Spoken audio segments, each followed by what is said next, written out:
Hey, this is Chris at Fix Fast. If you're looking for a 28-minute video about how to do something wrong, you're in the wrong place.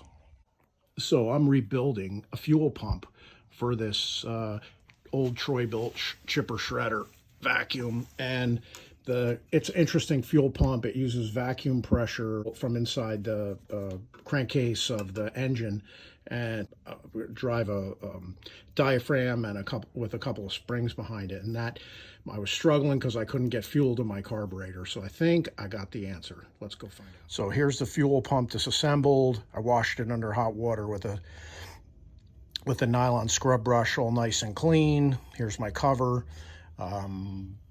Here's our parts. This is what we need. I use a 1/4-inch nut driver. I picked up this part from eBay for not a lot of money. That part consisted of 2 gaskets, diaphragms rather, included a gasket for the cover, and included a large spring and a cap for the spring and 2 small springs. I'm going to get this all set up and show you. All right, so you can see here, putting this together is critical. I got my 1 spring in place in the body. I got my other spring in place here. When they go over, 1 spring is on one side, pushing this little piece of gasket. 1 spring is on the other side, pushing that piece of gasket.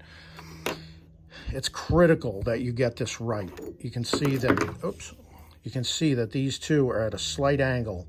So that there, this one's to the right, that one's to the left. You got to make sure you get this on right, otherwise it's going to be wrong. And here you can see one is off to the side. So I'm going to just put this on here like so, and then I'm going to put it together just by holding that spring down and flipping this thing over on there. Once I do that, I'm going to look through, I'm going to open it up and look through the sandwich where the two come together and make sure that I can see the 2 springs and the gasket and that they're in properly. I'll show you in a second. Okay, so here it is. Once you get it together, you want to open it up and make sure that you can see your springs doing their job. And I believe I have, so I'm going to be able to put the other gasket and parts together. Okay, here, so the shape of the pump, the shape of the gasket, and the location of the holes. This is your clue to getting this one right. So you do this like this.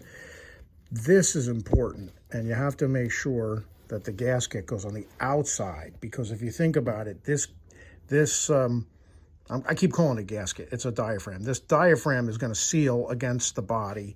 This is going to seal against the metal cover.